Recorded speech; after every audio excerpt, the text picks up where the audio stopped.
વિકાસ આ શબ્દના કેટલાય પર્યાયો છે। વિકાસ એટલે ફક્ત ગગનચુંબી ઇમારતો અને સુખ સાહેબીની સગવડો જ નથી, પરંતુ વિકાસનો એક અર્થ એવો પણ થાય કે દરેક માણસનો વ્યક્તિત્વ વિકાસ થાય અને દરેકના જીવનમાં હકારાત્મક પરિવર્તન આવે। જો ગુજરાત રાજ્યમાં જોઈએ તો દરેક ક્ષેત્રે વિકાસ થઈ રહ્યો છે। સાથે સાથે અહીં ટકાઉ વિકાસ માટેના પણ પ્રયત્નો હાથ ધરવામાં આવ્યા છે। દરેક સામાન્ય ગુજરાતી ગામે ગામથી શહેર શહેરથી આ વિકાસના રંગમાં રંગાઈ જાય અને તેમને માટે વિપુલ તકો સુધીનો એક સેતુ ઊભો થાય એ માટેના સઘન પ્રયાસો થઈ રહ્યા છે। અને આવા જ એક પ્રયાસ હેઠળ ઈસવીસન 2007માં ગુજરાત રાજ્ય દ્વારા હાંસિયામાં મુકાયેલાઓ અને ગરીબો માટે આજીવિકાના સાધન સ્વરૂપે ઉમ્મીદ યોજના શરૂ કરવામાં આવી, જેનો મુખ્ય આશય છે પુષ્કળ ઉર્જા ધરાવતા યુવા વર્ગની શક્તિઓને હકારાત્મક દિશા આપવી। એઇડ એટ એક્શન અને ગુજરાત શહેરી વિકાસ મિશનના સંયુક્ત ઉપક્રમે વ્યાવસાયિક તાલીમ અને આજીવિકા શિક્ષણનો કાર્યક્રમ initiative for livelihood education and development ILEAD નામની સંસ્થા સ્વરૂપે શરૂ કરવામાં આવ્યો। આમ આ કાર્યક્રમ સંપૂર્ણપણે રોજગારક્ષમ યુવાનોને ધંધાની માનવ સંસાધન જરૂરિયાતો સુધીનો મંચ પૂરો પાડવાનો હેતુ ધરાવે છે। ઉપરાંત તેમનામાં રહેલી રોજગાર ક્ષમતા અને ઉદ્યોગ સાહસિક કૌશલ્યોને સુધારવાનો હેતુ પણ રહેલો છે। એઇડ એટ એક્શને આ કાર્યક્રમની શરૂઆત કુલ 4 કોર્પોરેશન વિસ્તાર રાજકોટ, ભાવનગર, જામનગર અને જૂનાગઢ તથા 7 નગરપાલિકાઓથી કરી। યોજના વિસ્તારમાં સમાજના વંચિત વર્ગને આજીવિકા લક્ષી શિક્ષણ આપવા માટે 14 કેન્દ્રો ખોલવામાં આવ્યા। આ કેન્દ્રોમાંથી જામનગરનું આઈલીડ કેન્દ્ર ઉમ્મીદ હેઠળ ચાલતી પ્રવૃત્તિઓનું મુખ્યાલય રહ્યું છે। ગુજરાત સરકાર, મહાનગરપાલિકા અને આ એઇડ એટ એક્શન સંસ્થા એ ત્રણેય સંયુક્ત ઉપક્રમે એક ઉમ્મીદ યોજના કાર્યરત છે। આમ કહી શકાય કે ખૂબ જ નજીવી ફી લઈને ટેકનિકલ અને રોજગારલક્ષી આ કોર્સ કરે છે કે એ એવા કોર્સ છે કે પોતાની જે આંતરિક કલા છે, આંતરિક સૂઝ છે એ લોકો સમક્ષ રજૂ કરી અને રોજગારી મેળવી શકે। એમાં આ સંસ્થા ખૂબ જ સારી રીતે સહભાગી થાય છે અને મને જાણીને ખૂબ જ આનંદ થાય છે કે આ સંસ્થા એટલી બધી સારી કાર્ય કરે છે કે તાલીમ આપીને કાર્ય પૂર્ણ નથી કરતી, પણ સાથે સાથે એને રોજગારી મળી રહે કે પોતાની જાતે પોતાનો ધંધો, નાનો એવો ધંધો વિકસાવે એના માટે પણ મદદરૂપ થાય છે। આપણે ત્યાંથી જે તાલીમ પામેલા સ્ટુડન્ટો છે એ હું જાણું છું ત્યાં સુધી કે એસઆરમાં, રિલાયન્સમાં, એલએનટીમાં અને સારી સારી હોટલમાં પણ જોબ પ્લેસમેન્ટમાં ગયેલા છે અને આજની તારીખે એ સક્સેસ સ્ટોરી તરીકે અમારા પાસે રેકોર્ડમાં છે અને અમે એને આગળ લઈ આવીને બીજાને પ્રેરણા આપીએ છીએ કે ઉમ્મીદમાં જો તમે લાભ લેશો ઉમ્મીદ સંસ્થામાં તો તમે પણ આ એક રીતે સક્સેસ થઈ શકશો। આઈલીડ સેન્ટર પર જ્યારે છોકરાઓ આવે છે ત્યારે અમે લોકો જ્યારે ઇન્ડક્શન લઈએ છીએ ત્યારે એ લોકોની પરિસ્થિતિ એટલી નબળી હોય છે, સેલ્ફ કોન્ફિડન્સ નથી હોતો એ લોકોમાં, પણ આ કોર્સ 3 મહિનાના ખાલી કોર્સ કરવા પછી એ લોકો પોતાના પગ પર ઊભા રહી સાથે સાથે પર્સનાલિટી ડેવલપમેન્ટ પણ કરે છે અને એ લોકો એટલા સેલ્ફ કોન્ફિડન્સ થઈ જાય છે કે કશે પણ અહીંયાથી બહાર નીકળીને એ લોકો સારી જોબ તથા પોતાનું સેલ્ફ રિસ્પેક્ટ પણ મેન્ટેન કરી શકે છે। 7 જૂન 2007થી સેટેલાઇટ કેન્દ્રો સહિત કુલ 33 કેન્દ્રોમાં આઈલીડના કાર્યક્રમો ચાલી રહ્યા છે।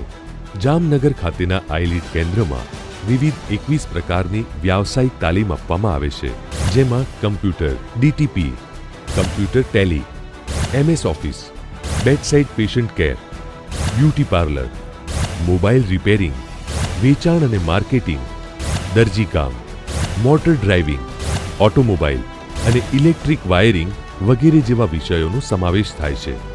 ખાસ કરીને બજાર માંગ અને ઉમેદવારોની ઉપલબ્ધિને આધારે વિવિધ વિષયો નક્કી કરવામાં આવે છે। છેલ્લા 5 વર્ષમાં મોટી સંખ્યામાં તાલીમ મેળવનારા ઉમેદવારો fashion designing, bedside patient care અને બ્યુટી પાર્લર વિષયોના હતા। જામનગર આઈલીડ કેન્દ્રની શરૂઆતથી અત્યાર સુધી નોંધણી કરાવનાર કુલ ઉમેદવારોની સંખ્યા 7292 છે, જેમાંથી 7087 ઉમેદવારોએ તેમની તાલીમ સફળતાથી પૂર્ણ કરી છે અને તેમાંથી 5576 ઉમેદવારોએ નોંધપાત્ર રોજગારી મેળવી છે। જામનગર નગરપાલિકાના કેન્દ્રનો તાલીમ બાદ રોજગારી મેળવવામાં પ્રથમ ક્રમાંક આવે છે. આજ સુધીમાં કુલ 78.67% લોકોએ નોંધપાત્ર રોજગાર અથવા સ્વરોજગાર મેળવ્યો છે. જામનગર ખાતેનો તાલીમ અભ્યાસક્રમ પણ સ્થાનિક ધંધાદારીઓ અને ઉદ્યોગોની સાથે ચર્ચા વિચારણા કર્યા બાદ તૈયાર કરવામાં આવ્યો છે, જેના પરિણામે ના તો ફક્ત બજાર અને ઉદ્યોગોની તાલીમાર્થીઓ પાસેની અપેક્ષા પૂર્ણ થાય છે, પરંતુ તેઓને પ્રાથમિક તબક્કાની નોકરીઓ પણ ખૂબ સરળતાથી મળી રહે છે. આ ઉપરાંત ફેશન ડિઝાઇનિંગના તાલીમાર્થીઓના કામને વૃદ્ધિ આપવા અને તેઓને આજીવિકા પૂરી પાડવા 2 પ્રદર્શનોનું આયોજન કરવામાં આવ્યું હતું, જેને પણ મોટો પ્રતિસાદ મળ્યો છે. 2 ઓક્ટોબર 2010ના રોજ ફેશન ડિઝાઇનિંગના તાલીમાર્થીઓના કામને પ્રોત્સાહન આપવા બ્રાન્ડ આઈલિડ ક્રિએશન્સ શરૂ કરવામાં આવી. પરિણામ એ આવ્યું કે ઉમેદવારો જામનગરની Reliance, SR, Sahakar hospital, Virani hospital, Compmania, Mark computer, Spectre computer, colours boutique, Vishali cloth centre અને નોકિયા કેર જેવી પ્રખ્યાત વ્યાવસાયિક સંસ્થાઓમાં નોકરી મેળવવા લાગ્યા. શ્રીજી પેથોલોજી લેબોરેટરીમાં હું ડૉક્ટર દિલીપ માકડિયા પેથોલોજીસ્ટ તરીકે કામ કરું છું અને મારી નીચે આઈલિડમાંથી જે સ્ટુડન્ટ આવે છે એ ટેકનિશિયન તરીકે કામ કરે છે. આ લોકો આશરે 1 મહિના પહેલાંથી અહીંયા આવે છે અને અત્યારે પ્રમાણમાં ઘણું સારું શીખી રહ્યા છે અને કલેક્શન શીખી ગયા છે, સ્લાઇડ બનાવતા શીખી ગયા છે અને બીજું રૂટીન વર્ક પણ સારી રીતે કરી શકે છે. અને જે આઈલિડમાંથી સામાન્ય રીતે જે સ્ટુડન્ટ આવે છે પ્રમાણમાં એને પ્રાઇમરી નોલેજ હોય છે, એટલે અમારે શીખવામાં બહુ તકલીફ પડતી નથી. એ બેઝિક શીખીને ત્યાં આવે છે, એટલે અહીંયા અમે એને શીખવાડીએ ત્યારે એ ઝડપથી કેચઅપ કરી શકે છે અને થોડા જ સમયમાં વ્યવસ્થિત ટ્રેન થઈ જાય છે. આ ઉપરાંત કેન્દ્ર દ્વારા દરેક નાત જાત, કોમ અને વર્ગ ઉપરાંત વિશેષ જરૂરિયાતોવાળા લોકો અને HIV/AIDS-વાળા લોકોને કોઈ પણ ભેદભાવ વગર તાલીમ અને નોકરી આપવામાં આવી છે. અમુક વિશેષ કિસ્સાઓમાં ગરીબ વિદ્યાર્થીઓ જેઓ કેન્દ્રની ફી ભરવા સક્ષમ નથી, તેઓ માટે ફી દાનની પણ વ્યવસ્થા કરવામાં આવી છે. ઉમ્મીદમાં કોર્સ કર્યા પહેલાં અમારી ઘરની પરિસ્થિતિ બહુ જ નબળી હતી, પરંતુ જ્યારથી મેં ઉમ્મીદમાં કોર્સ કરીને ઘરને ટેકો મારા સેલેરીથી આવે છે તે બદલ મારા પપ્પા અને ઘરના બહુ જ ખુશ છે. ઉમ્મીદ પ્રોગ્રામમાં જોયા પહેલાં હું મોબાઈલ રિપેરિંગ બારે કમિશનથી કરાવતો હતો, જ્યારે અત્યારે હું ખુદ રિપેરિંગ કરું છું અને કમાવું છું અને ખુશ છું. શાદીને 15 દિવસની વાર હતી ને મારો રેપ થઈ ગયો હતો. જામનગર ગામમાં અમે આવ્યા પછી જેની સાથે મારી સગાઈ થઈ હતી તે છોકરો કે શાદી કરવા હું તૈયાર છું, એને મારી સાથે શાદી કરી. પણ શાદી એટલા માટે કરી કે ઓલા લોકો મને સમાધાનના 15 લાખ રૂપિયા દેતા હતા અને અમે લોકો સમાધાન ન કર્યો હતો. પછી મેં સમાધાન ન કર્યું એટલે મને ત્રાસ આપવાનું સારું કર્યું. એ લોકોએ ઝઘડો કર્યો, માર્યું મને અને કેરોસીન છાંટ્યું, એની દિવાસળી મેં લગાડી.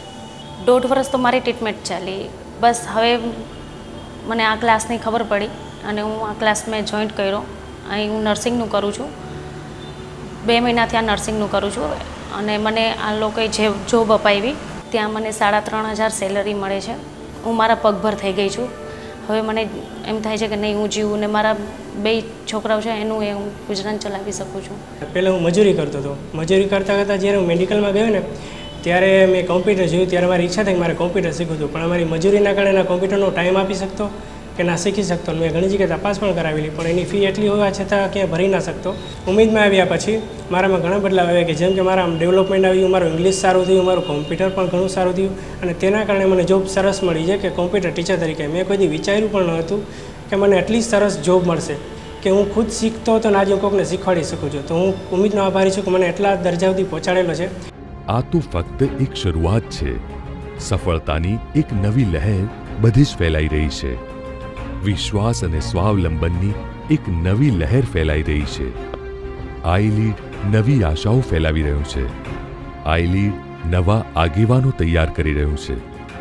નેતૃત્વની પરિભાષા બદલાઈ રહી છે. ભવિષ્ય બદલાઈ રહ્યું છે.